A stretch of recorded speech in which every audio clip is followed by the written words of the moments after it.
Esto es Clásica y Universitaria Libros y hoy estamos con Claudia Huergo. Hola Claudia. Hola, ¿cómo te va? Bueno, Claudia Huergo es psicoanalista y escritora y acaba de publicar un nuevo libro, pero antes empecemos por el comienzo. Sostener la piel, primer libro. Primer libro de poemas, máxima compresión, pequeñísimos poemas, casi haikus, mucho ahorro de palabras. Economía del lenguaje. Economía del lenguaje. Veníamos de un duelo, así que había que ahorrar. Luego, Lobo alucina. Lobo alucina ya es un poco más fiesta, más deriva, más coqueteo con el lenguaje, un poco más de improvisación, un poco más de confianza. La boca del monte. La boca del monte son esos sonidos inarticulados que quedan dando vuelta en la cabeza, esos sonidos de la infancia, del monte, de las sierras. Y luego una aparición que te pone en el lugar de narradora, con cuentos, con todo lo que tapamos con un cuerpo. ¿Qué me puedes decir de Sí. esto? Bueno, ahí creció la confianza, ya se podía expandir el lenguaje, ya se podía pensar en historias más complejas, ya se podía aprender algo de la estructura del relato y de la narración, que no la tenía. Y bueno, y había historias que necesitaban esa expansión. Así que bueno, fue cuentos. Y lo más reciente, distancias íntimas, escuchar, escribir, leer y otras errancias. Bueno, acá aparece el ensayo, y para ir directamente con este libro, que es el último, ¿qué hay o cuál es esa distancia íntima entre la lectura, la escucha y la escritura? Bueno, es una frontera un poco indiscernible, se podría decir. Necesitamos, me parece, pensar las cosas en planos no tan diferenciados. Necesitamos hacer llegar y hacer compartir esa zona de donde nace, me parece a mí, la escritura, que tiene que ver con la escucha y que tiene que ver con la necesidad de encontrar una cierta legibilidad para nuestros estados, para nuestros momentos, para las preguntas que tenemos. Y el formato de ensayo, bueno, es un formato en el que me siento cómoda escribiendo, quizás mezclado un poco también con la crónica, no es la lógica del ensayo académico, es mucho más fragmentario,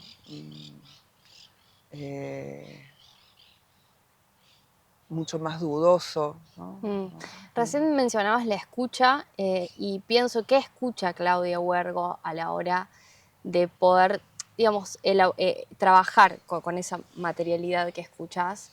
Y mientras leía los ensayos pensaba en que hay temas muy contemporáneos de los cuales hablas, y como una suerte de ir contra el sentido común de lo que se cristaliza de una época, digamos.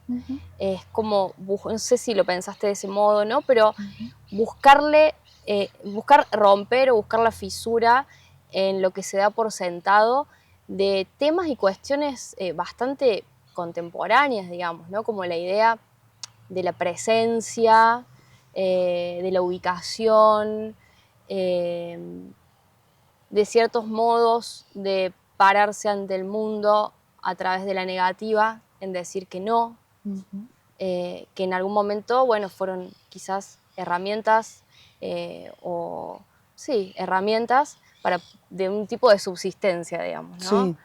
Sí. Y la pregunta concreta es eso, digamos, ¿con qué temas o con qué materialidades trabajaste en estos ensayos? Me parece que, retomando lo del sentido común, sufrimos de sentido, ¿no? Tenemos la enfermedad del sentido. Eso, bueno, como psicoanalistas lo sabemos, lo trabajamos, contamos con eso. Entonces, bueno, desarmar algunos sentidos que se cristalizan y que vienen justamente con la cultura, con, bueno, las repeticiones, con las modas, ¿no? Son cosas de las que nos agarramos en ciertos momentos, que necesitamos también esos agarres, pero cuando eso se cristaliza, empezamos a padecer esos sentidos, ¿no?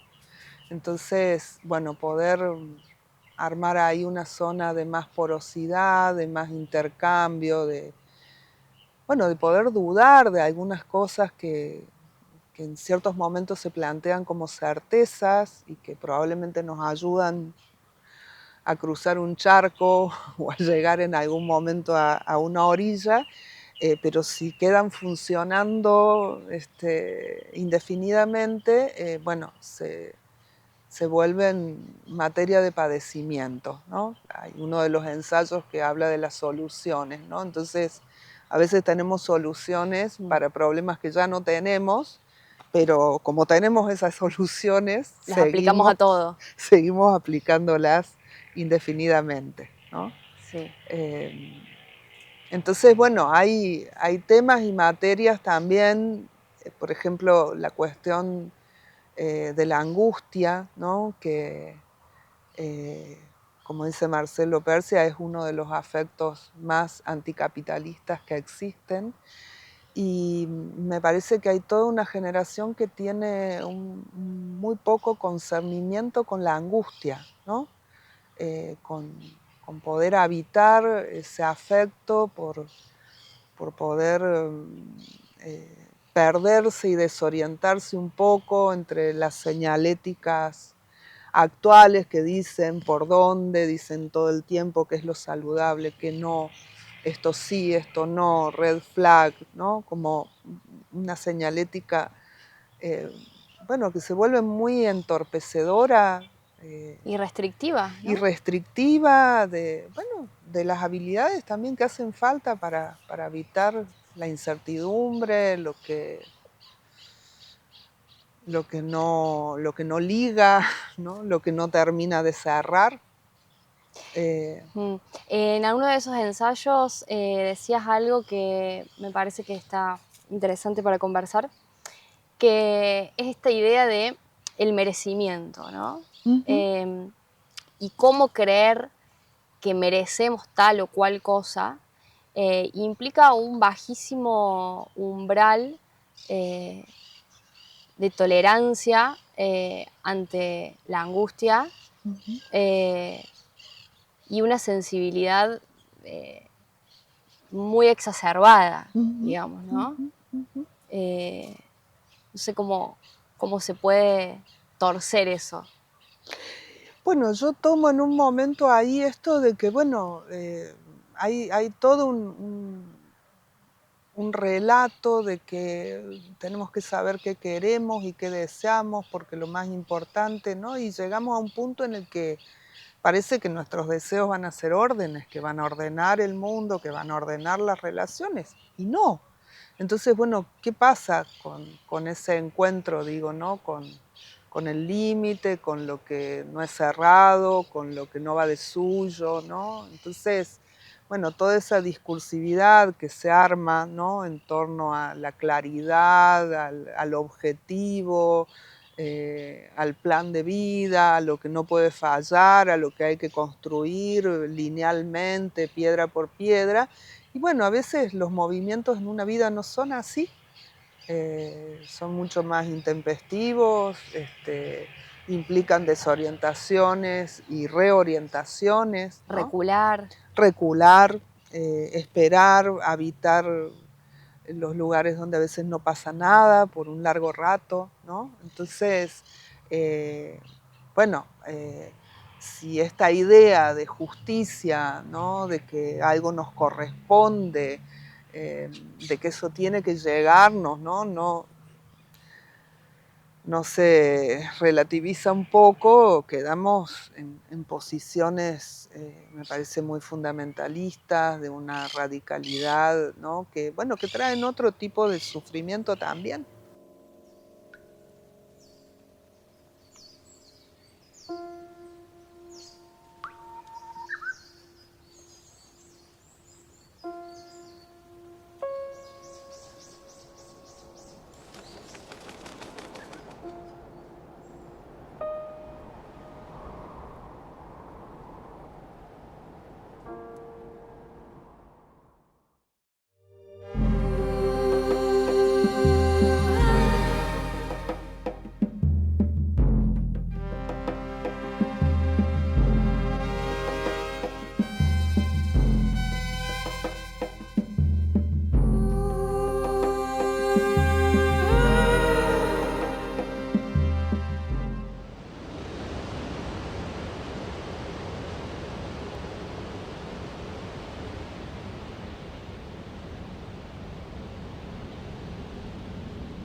Bueno, traje este libro que yo creo, desde mi humilde opinión, bien podría ser una suerte de Biblia para escritores o escritoras, que es Escribir, de Margaret Duras.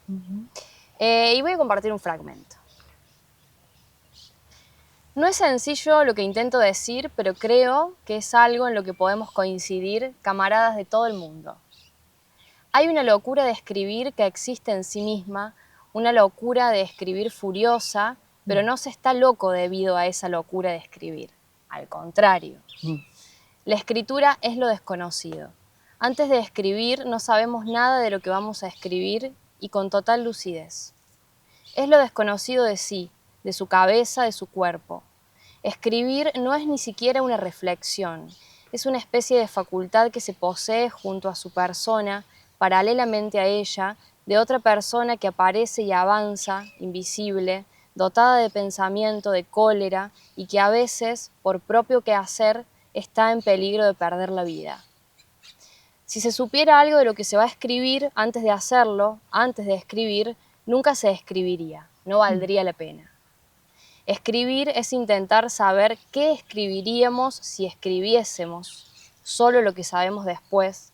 Antes es la cuestión más peligrosa que podemos plantearnos, pero también es la más habitual.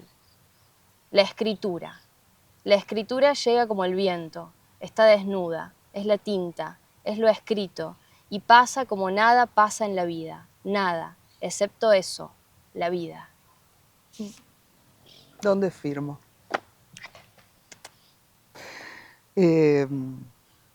Sí, escribir tiene mucho de peligro y me parece que por eso no se puede restringir a decir, bueno, ¿y cuántos poemas de amor ya? ¿Para qué seguir escribiendo poemas? ¿Cuánto se ha dicho ya del amor? ¿Cuánto se ha dicho ya de la soledad? ¿Cuánto se ha dicho ya del daño? Y no importa, ¿no? Me parece que a mí me gusta mucho una frase de Jean-Luc Nancy que dice, escribir, tocar el cuerpo.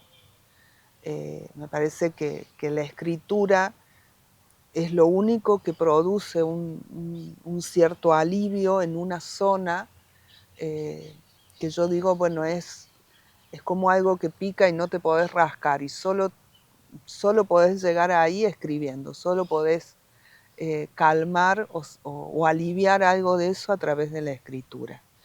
Y en ese punto del peligro que trae Margarit, me parece que, bueno, uno no sabe con qué se va a encontrar ahí, ¿no? Por eso escribir es entrar un poco en una zona de locura, Carlitos Busquets, alguien que quiero mucho, lo sigo queriendo, eh, decía algo de eso, ¿no? Ser escritor, ¿no? Bueno, es parte de una convención, de reconocernos, de mucho gusto. Escribir es estar en un campo de locura. Cuando escribís, cuando te enfrentás, digamos, a empezar a diagramar un texto o a bajar alguna idea, eh, ¿cómo es ese momento? Digo, ¿cuánto hay de incertidumbre? ¿Cuánto hay de certeza? ¿Qué se te juega ahí? Em, para mí la escritura surge de dos cosas. Primero de alguna escena incluso visual, a lo mejor pensando más en los cuentos o en la poesía, ¿no? Que a mí me parece que tiene alguna potencialidad, que puede traccionar una historia, ¿no? Mm. Entonces, no tengo la historia, sí tengo la escena y su promesa, por así decirlo, ¿no? ¿Que la Eh, promesa implica pensar en el final o no necesariamente? La promesa implica, bueno, que algo va a venir, ¿no? Como una mano que se tiende a dónde eso va a llegar. A veces decepciona, como toda promesa, ¿no? Pero me parece que es importante esa apuesta y ese sí que uno le da de algún modo a ese primer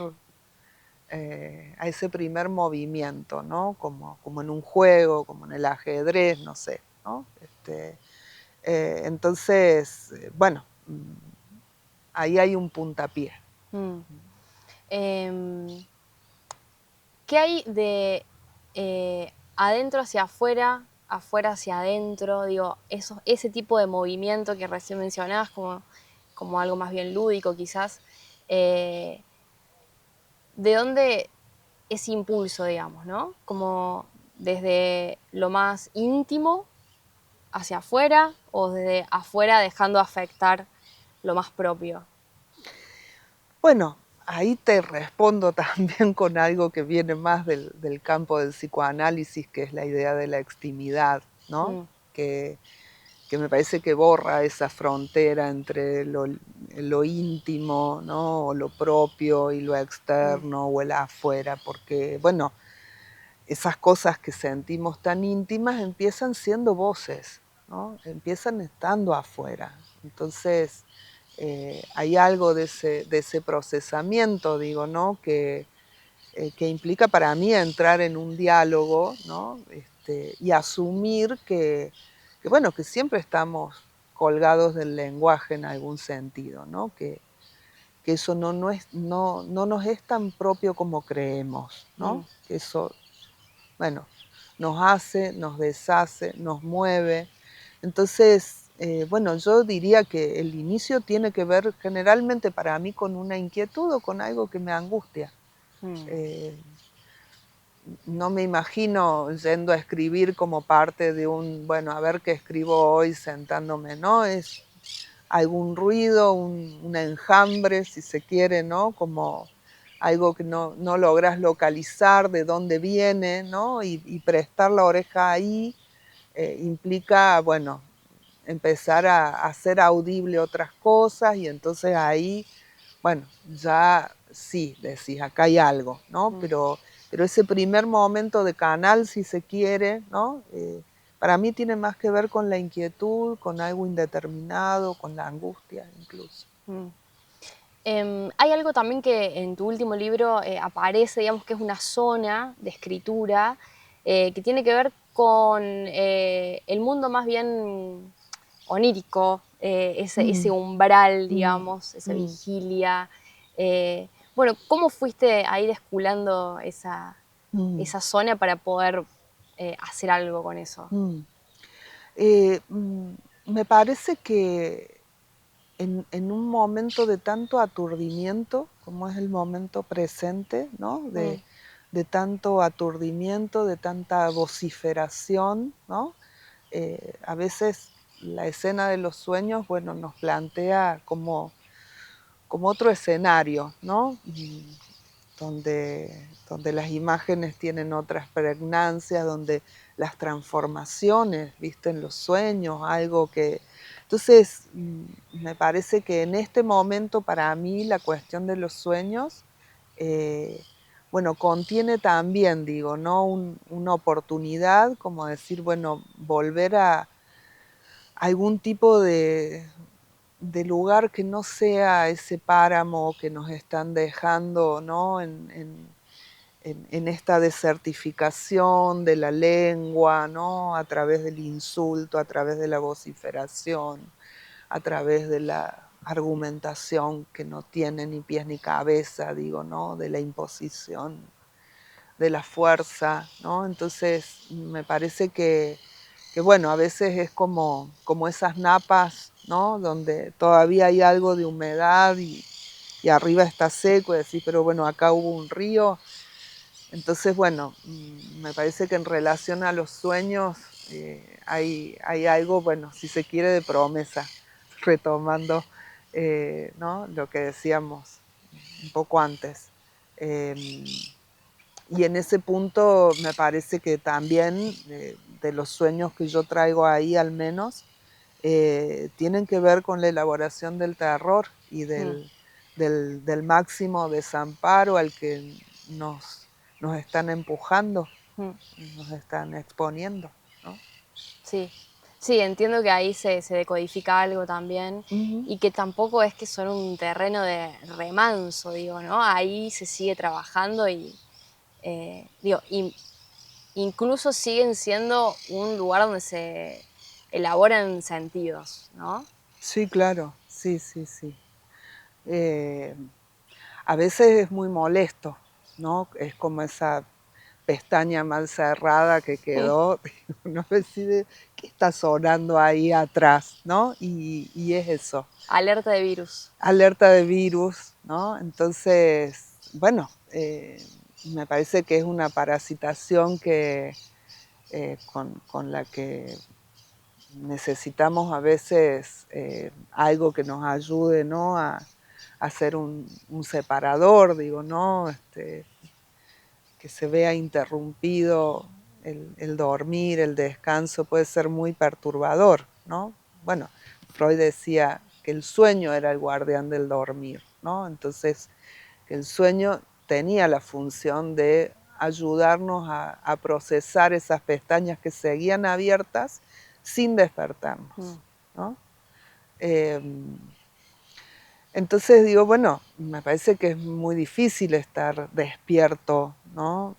A veces pienso en esta proposición como si las cosas pasaran porque estamos dormidos, ¿no? Y no damos abasto con las cosas, ¿no? Como, no, porque atrás de esto lo están usando para ocultar, ya es una visibilidad de todo, digo, ¿no? Entonces, me parece que también hay una demanda de estar despiertos todo el tiempo y eso es muy dañino Y es también y agotador. es agotador, ¿no? Pero aparte, bueno, eh, no es que así las cosas van a cambiar porque somos unos dormidos simplemente, ¿no? Mm. Necesitamos esos cierres, esos separadores, necesitamos un poco de anestesia en algunos momentos, ¿no? Eh, la sensibilidad en sí no es un dato, eh, ¿no? Verdadero, ¿no? Como, Cuantificable. sí, o que de la mano de la sensibilidad todo va a estar bien, no. También hay una sensibilidad fascista, ¿no? Entonces, bueno. Sí, y algo que también en uno de tus ensayos está, que es esta idea, ¿no? Este imperativo de la empatía, Ujú, que no ujú, necesariamente implica ir hacia un mundo mejor o hacia una humanidad ujú, mejor. ujú. Claro, porque la empatía supone una homogeneidad, ¿no? Entonces, bueno, algo se transmite muy rápidamente por empatía, ¿no? Entonces, bueno, un linchamiento puede ser un efecto de empatía, ¿no? Pensando en lo que pasa en las redes también, en los linchamientos digitales, ¿no? Entonces, bueno, volviendo un poco a la escritura, me parece que es algo que bueno, pone ahí, ¿no? Como el embrague, ¿no? Es como decir, bueno, acá hay que cambiar de marcha, acá, ¿no? No es un recorrido plano. Y me parece que la escritura también habilita como otra temporalidad, ¿no? Para leer, para escuchar, para pensar, ¿no? Ahí sí para reflexionar, ¿no? Entonces, bueno, necesitamos de esos embragues, digo, ¿no? Para variar el ritmo, ¿no? Para no quedar tan prendidos, tan sujetos, digo, ¿no?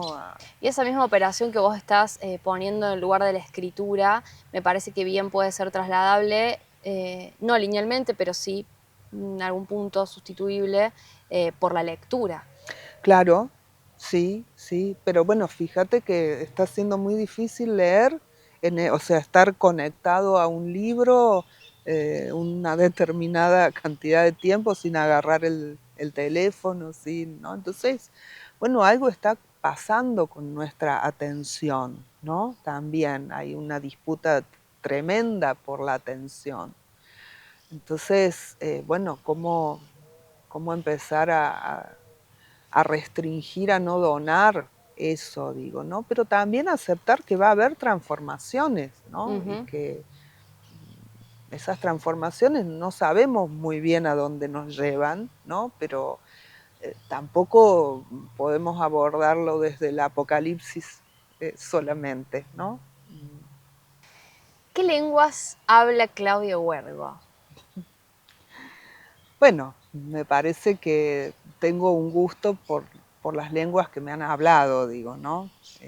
Primeramente, las lenguas de la infancia, me parece que hay un registro de la oralidad, de lo escuchado, eh, venir de una zona donde los silencios eran una parte muy importante de la conversación, donde se podía estar en silencio sin perseguirse, ¿no?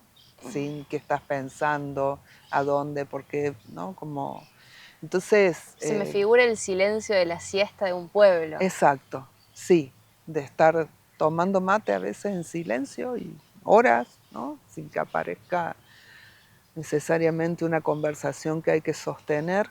Entonces, me parece que esas lenguas ayudaban al cuerpo a ir encontrando sus descansos y sus actividades, ¿no? Bueno, las cosas escuchadas fundamentalmente de las mujeres hablando, ¿no? De las mujeres hablando en la peluquería. Mi vieja era peluquera. ¿En serio? Sí, La mía también. la tuya también. Sí, sí.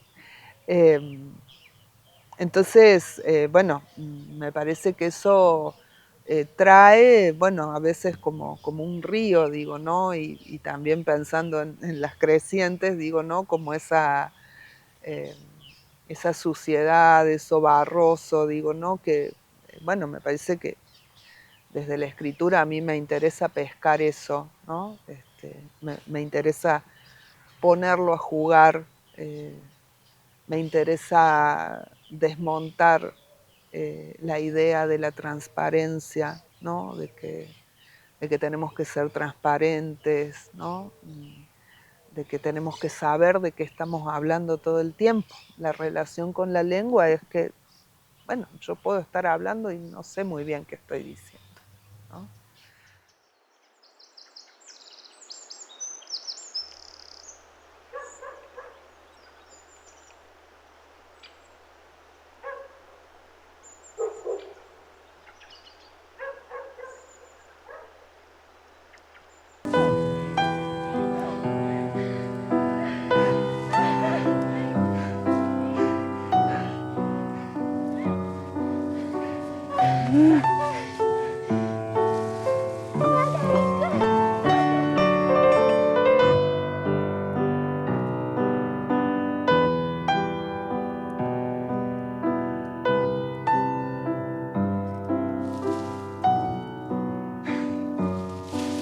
Tota.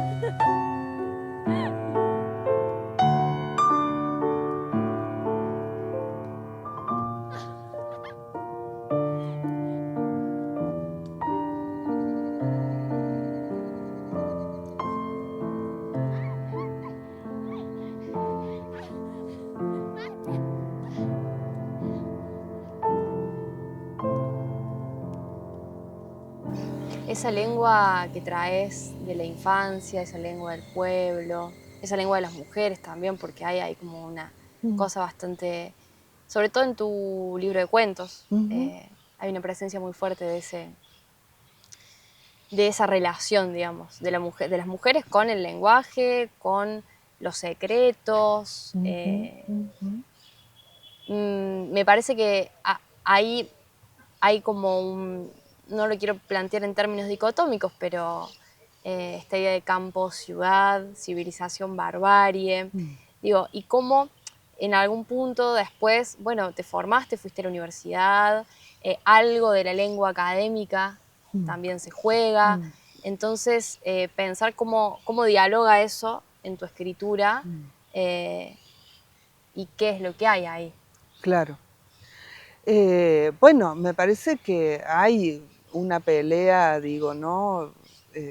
Hay una pelea. ¿Sí? ¿Se pelean esas dos Sí, lenguas? sí, sí, sí, sí. No conviven en armonía. No, no, no, no. Y me pesa mucho pensar, digo, que lo académico muchas veces ha restringido, ha transformado a veces en direcciones que no hubiera querido.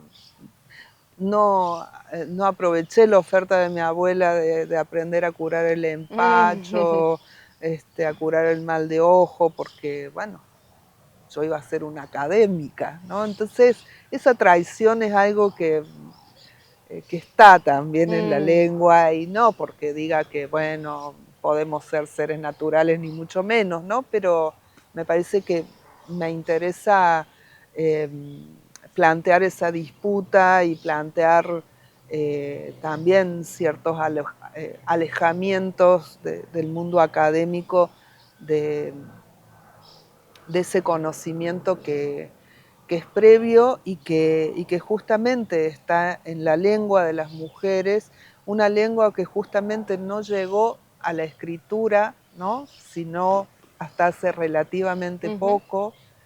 Entonces, bueno, todos esos saberes, todas esas concepciones del mundo, todas esas cosmovisiones, no están, eh, podríamos decir, en el bagaje simbólico, ¿no?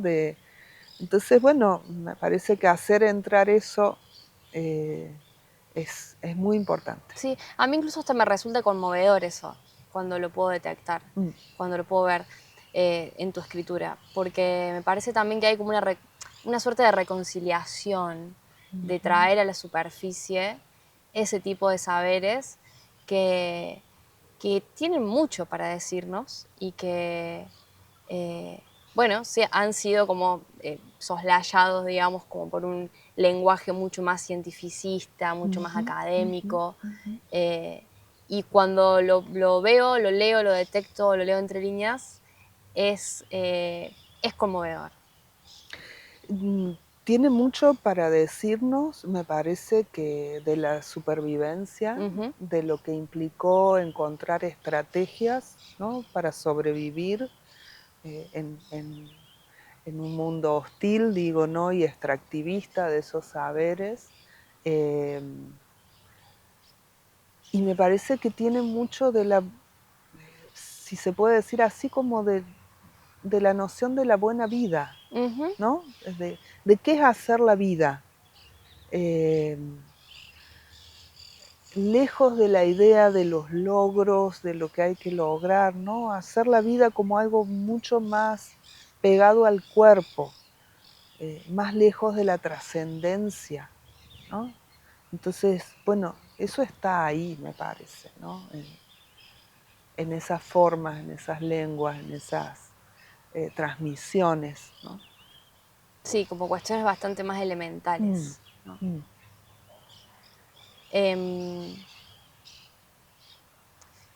¿Qué se viene, Claudia Huergo? ¿Estás pensando en escribir una novela, por ejemplo? No, ¿Qué te pasa con ese género, con ese tipo de escritura?